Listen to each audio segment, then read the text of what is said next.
You're listening to the Be a Better Lawyer podcast with Dina Cataldo, episode 211. So how do high-achieving lawyers break through generations of being taught that we have to grind ourselves into the ground to get results for clients, build a successful business, and create a life we love? While law schools are busy teaching the rule of law, they're slacking on teaching us how to be a better human to create for ourselves the success we thought we'd achieve after law school. This podcast bridges the gap between law school and life. Hello, how are you today? Well, I want to talk to you today about belonging. It is a concept that comes up again and again with the clients that I work with other lawyers that I talk to. And even if you don't see it coming up in your life, I want to offer to you that this episode is going to bring some things into clarity that will not only help you, but will help you interact with the people around you in a way that will be more inclusive. So just listen in and keep an open mind and ask yourself how this might be something that can be applied in your life or in your firm.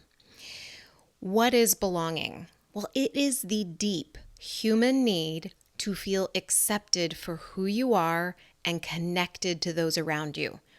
We all want acceptance. We all want to feel wanted.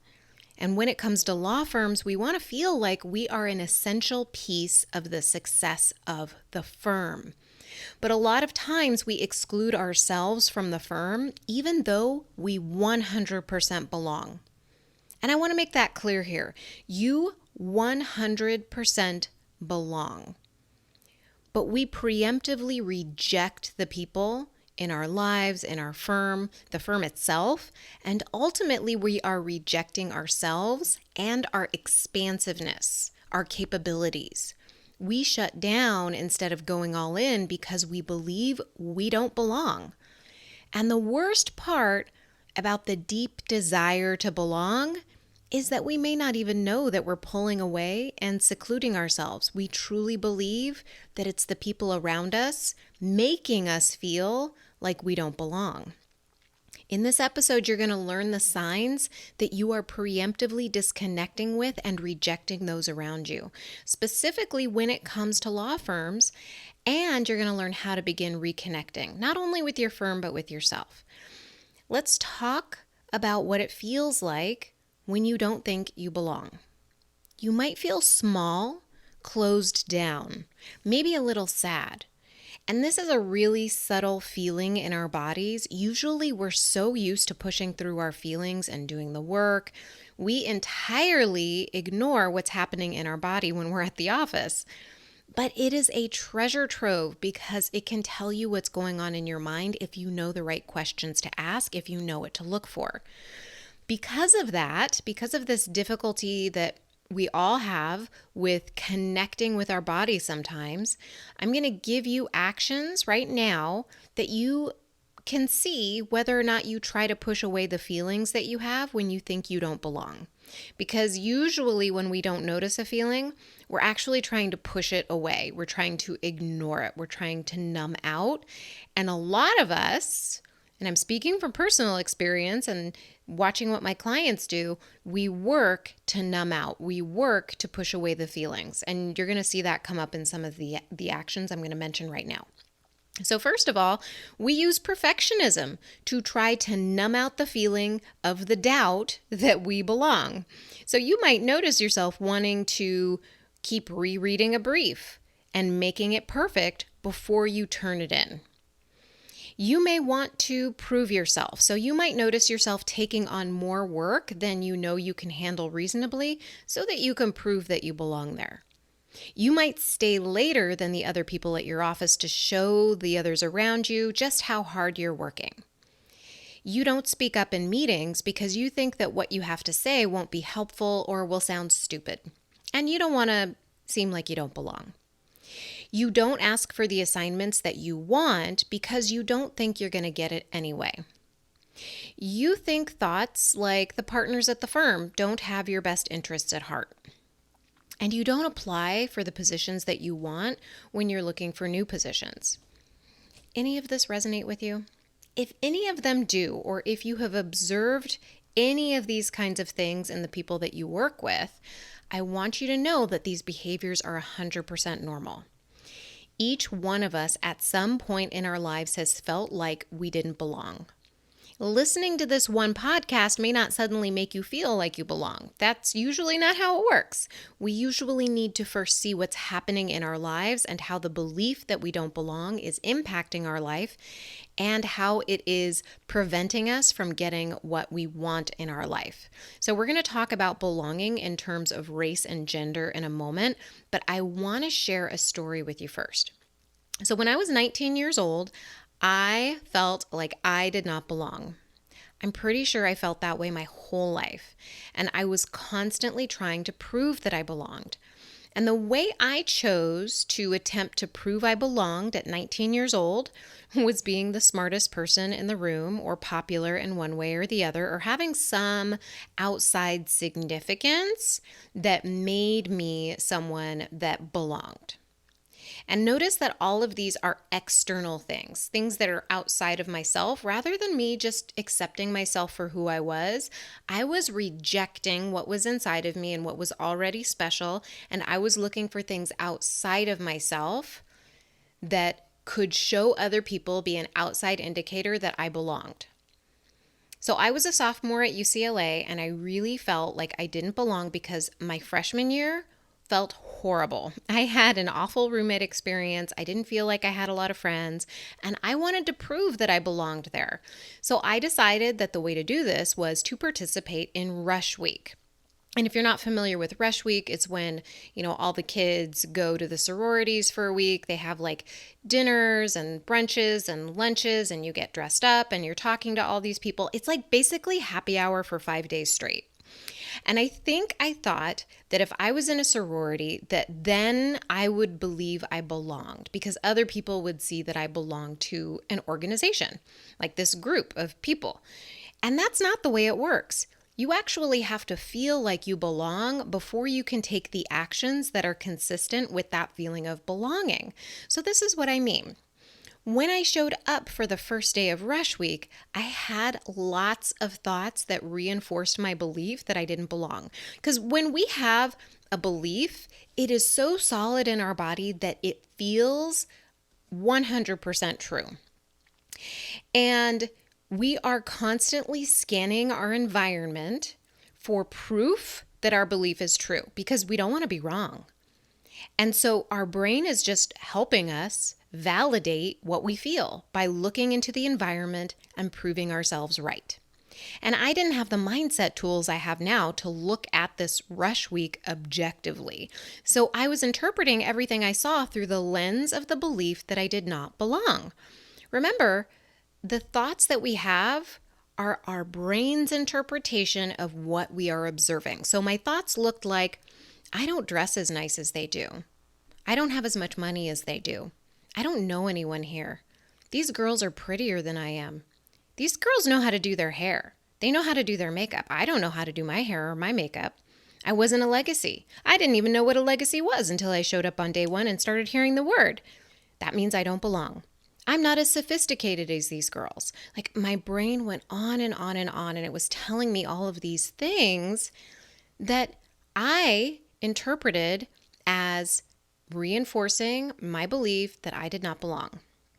And I interpreted interactions with the other girls through the lens of I don't belong. So when I was talking to a girl at a sorority, I would honestly believe that they didn't really want to talk to me and that they were waiting to talk to someone else.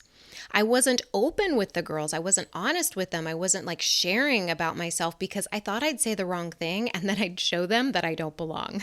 I felt horrible. Like none of the girls made me feel this way. I made myself feel horrible because I was rejecting myself. And it's interesting to see how the brain collects this evidence in the environment to support the beliefs that we have of ourselves. It makes it really difficult for us to understand, for us to see clearly that these are just thoughts and that we have the ability to change these thoughts. We have the ability to see objectively, and we have the ability to start looking at the evidence that supports the beliefs that we want to have about ourselves. And it does not collect evidence to counter the beliefs that we have. We have to do that consciously, we've got to like really look at, okay, what am I not believing right now? And how is it true that the thing that I don't believe right now is real, right? Like, how do I prove that I already know I belong? How do I prove that I'm already smart enough, good enough, right? Oh, they hired me. Oh, they've kept me here for 10 years. Oh, they keep giving me raises. They've promoted me, right? Our brain doesn't necessarily go there. So that's some of the work that I do with my clients when we bump up against this belief in our work together. We tune into how they know that they do belong. And then we'll talk a little bit more about that in a minute here. So the impact of the thought I had that I didn't belong was that I felt rejected. And then all of my actions during rush week were to preemptively reject the sororities at every turn before they could reject me. I withdrew myself from the rush process, even though I was on the list to return to several sororities over like the days of the week. You get called back to different sororities. And I tuned out and I withdrew myself because I was sure I would be rejected eventually. And I hated the idea of feeling that feeling of rejection in my body.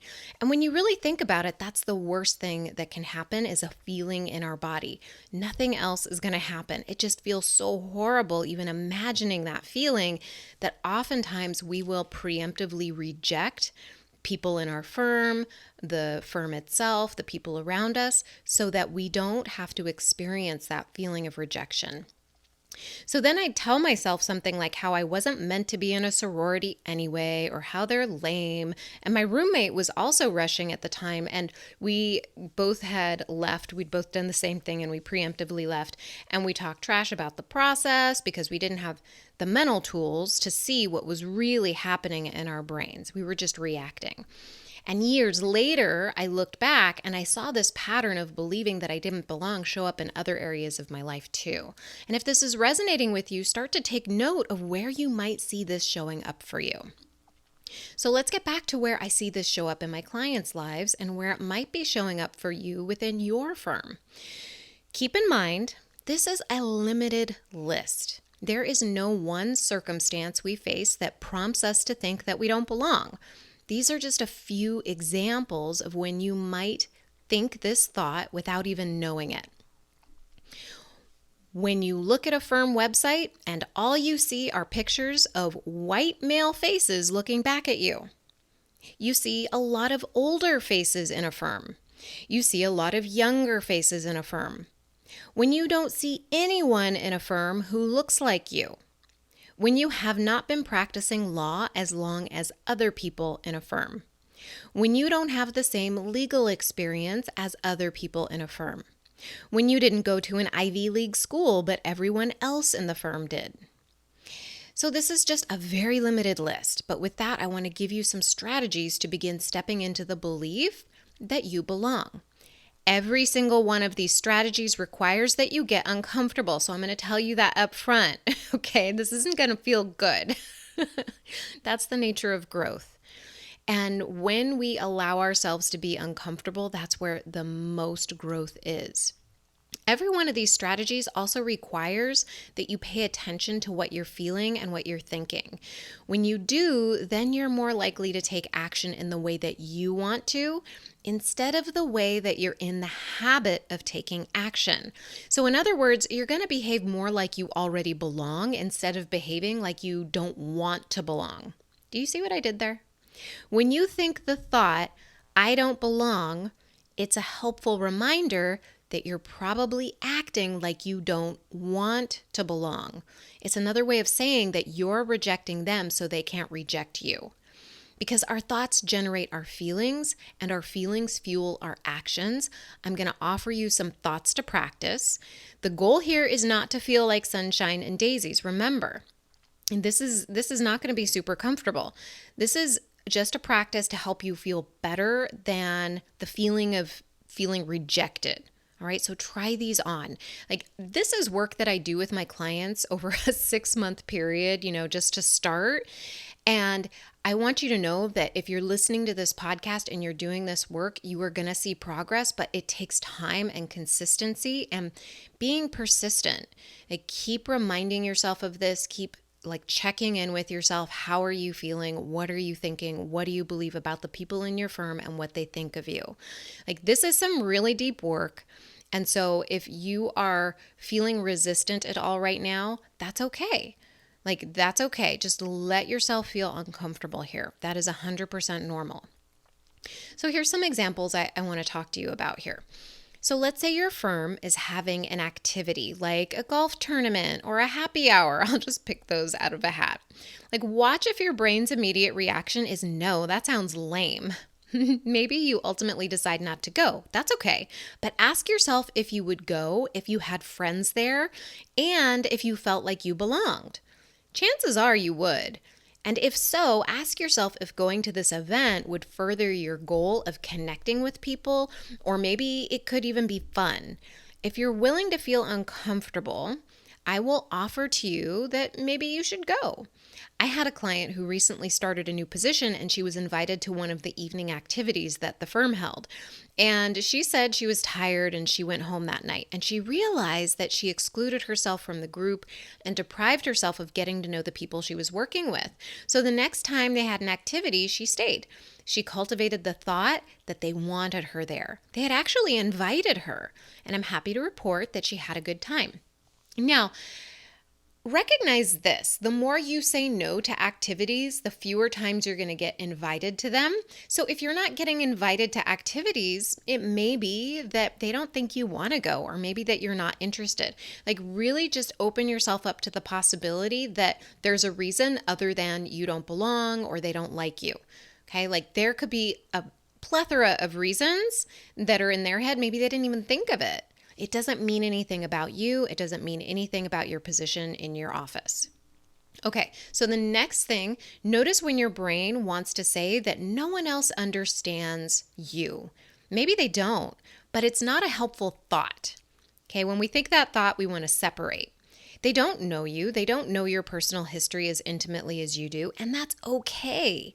I find it really helpful to remind myself that it's not up to other people to make me feel like I belong. It's up to me to remind myself that I belong and to cultivate that sense of belonging. Kind of want to say that again. Remind yourself that it's not up to other people to make you feel like you belong. It's up to you to remind yourself that you belong and to cultivate that sense of belonging. All right. So another thing that I see is that when we don't look like the other people at an office, whether it's our color, gender, ethnicity, physical abilities, and any other quality of our being that we identify with, it's really easy to forget that. It makes sense. No one has the same life experiences that you do. You may be bringing a lifetime of feeling different into a dominantly white male experience in a lot of these offices. And if this clicks with you, there's two places where this might be showing up for you that I want to address. One is applying for positions at firms, and the other is how you behave within the firm you're currently working in. And I've seen this with my clients, and I want you to know this is 100% normal, but having awareness of it is so much of the work here. So, number one, applying for positions within firms. The common thought I hear from my clients is I shouldn't apply, or I don't know if I should apply. And the reason number one that they come up with is the belief that they're not qualified.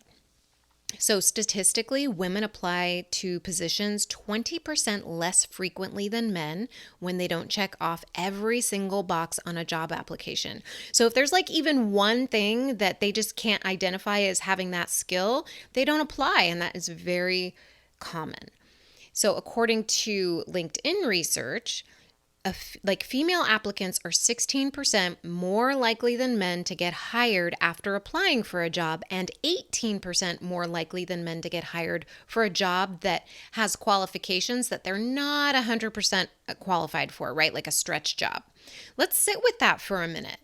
If you're talking yourself out of applying for a position because you don't think you have all the qualifications, know that you're actually more likely to get hired than if you had all of the qualifications.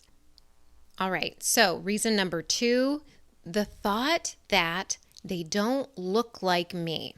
This may be 100% true. There was this one social media marketer I was following, and I went to some of her events, and her staff was very white. But she knew it. She recognized that the women who were applying for her positions and the people being referred to her were white women who were mostly blonde. And she made a half joke about it at an event, and she was making an investment in diversifying her staff, and she explained what that looked like.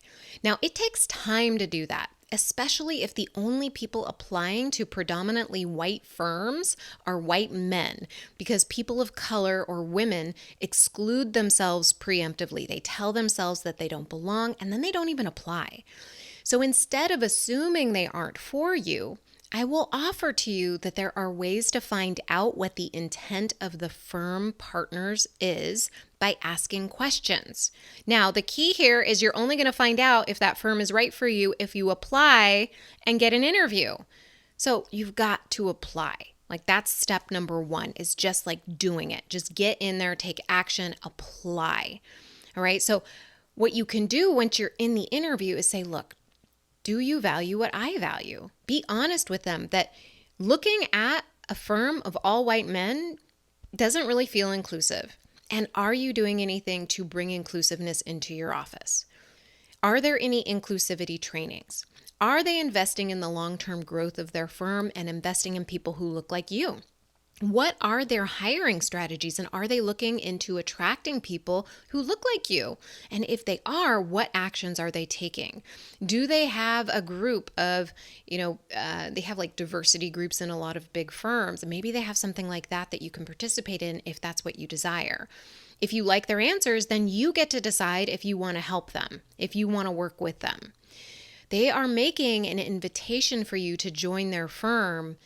If they say, hey, join our firm, right? They're saying they want you there. They are saying that they want to include you on their team. They are saying that you belong. You can remind yourself of that. Okay, just remind yourself, look, if I'm getting an invitation, I belong here. Okay, so the next thing I want to talk to you about is what happens when you're working within a firm and you have this belief that you don't belong, because it really impacts how you show up and how people perceive you. So the thought I usually see is, I'm not going to make partner. I'm not going to get the promotion. They're going to promote somebody else before me because, fill in the blank reason. Thinking this way feels horrible. You feel disappointed, and it might feel like you have a rock in your stomach when you think this way. Whatever we believe easily, right? Like whatever is a habit that we have of believing, it's because we've practiced that thought a lot and we've practiced finding evidence of it, just like I did in the sorority situation. If you don't think you're making partner, you'll find all the reasons why you're not going to make partner. The partner didn't say hi in the elevator. That email from my boss had a weird tone. I don't think I'm a great writer. I'm not great at managing my time. I should be working harder. You will find the reasons. Your brain is working to prove you right. Unless the people in charge say the words, "You're not making partner this round," you are just making stuff up. Your brain is just making stuff up off the cuff. It's making interpretations. Why is this important to know? Because if you're not aware of this, then your behavior can impact your chance of making partner. You won't be focused on showing your abilities. You'll be focused on what they are thinking. Here's how I've seen this show up with clients and attorneys I've worked with over the years. So we'll stifle our creativity. We'll tell ourselves we can't make creative solutions to problems because we're sure it's going to be shot down. If you're leading teams, you might back off leading your team because you have thoughts about what a senior partner might think about what you're doing. We hesitate to send an email that gives our opinions or suggestions on a project. We don't go the extra mile to help out because we don't think it'll make a difference. We don't go into the senior partner's office and have a conversation or ask questions. We don't make connections with associates or assistants as deeply as we could so that we could really delegate, so that we can really connect with them in a way that's going to help the team or the project overall. Like, just notice that if you're not focused on your work and you're focused instead, and it's not even a focus, right? It's just this thought in the back of our mind that we don't belong. It impacts how you show up in your practice. And when you show up in your practice, that's what the senior partners are looking at, right? Like, that's what the bosses are looking at. They want to see how you're behaving in the practice, because how we behave is showing us how we think. So if we're thinking that we don't belong, we're not going to do what needs to get done to show that we belong there, that we are people that they want to have within the firm. So notice that all of these thoughts of not belonging are tied in with what you think someone else might think about you. So you're more focused on what others think than showing them what you're capable of. Showing them what you're capable of is what's going to influence what they think, and we can't show that capacity unless we believe that we belong. Remind yourself that you belong because they hired you. You're still there. You're being assigned projects. Look for all the evidence that you belong and keep reminding yourself of it. Really sit in that. You belong, and you are in control of the experience that you want to have. If you want to develop a deep sense of belonging, a deep sense of self, so that you can feel comfortable in any room you walk into, book a call with me. You can book at dinacataldo.com/strategy session. You already belong. Now it's just a matter of getting your brain on board with that fact so that it can help you create the life that you want. And I can help you with that. I hope you have a wonderful day. I'll talk to you soon. Bye.